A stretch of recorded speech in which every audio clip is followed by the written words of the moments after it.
You had to sort of take a bit of it and explain a little bit how you created music out of it. Sure. Well, there were lots of different approaches to the text in different places, and luckily the Sarah Kane text is very cleanly structured. So there's like one scene which is one kind of text, another scene which is another kind of text, and etc. etc. So it's really easy to kind of cut up and do different things with different bits.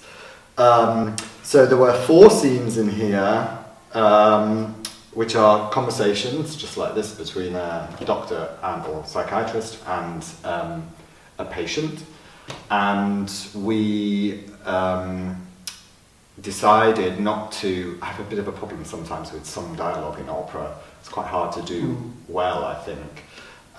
So I decided to not set those at all with the voice, and we just used 2 percussion instruments and had these conversations kind of like with the speech rhythms of the text beaten out on drums, matched with projections of that text of the conversation on either side of the stage. So like you would have a kind of sentence drummed out in your speech rhythm that would appear word by word, and then I would reply.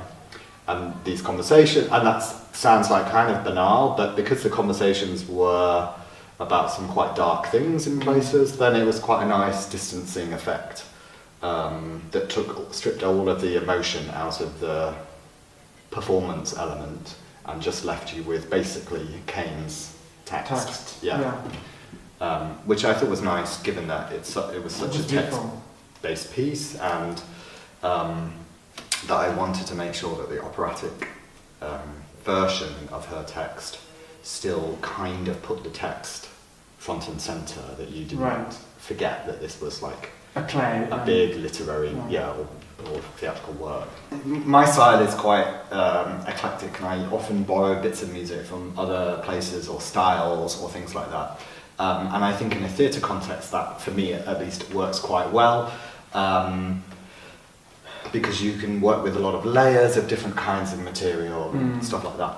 And there's a lot of references in the piece. So for example, there's one scene about 2/3 of the way through where Sarah Kane is writing about the belief in God and kind of like maybe imagining her own funeral, or should I say the character's own funeral.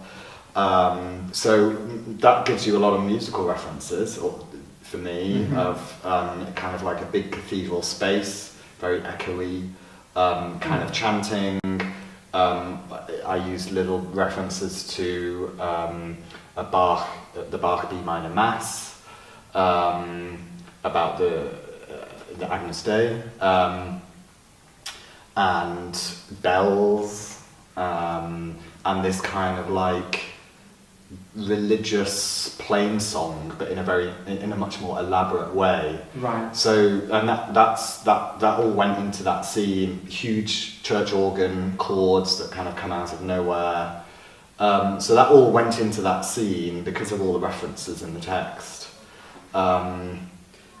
Bits of the text were kind of deconstructed to make the kind of chanted syllables, and actually I had the instrumental ensemble speaking kind of whispered text underneath as well.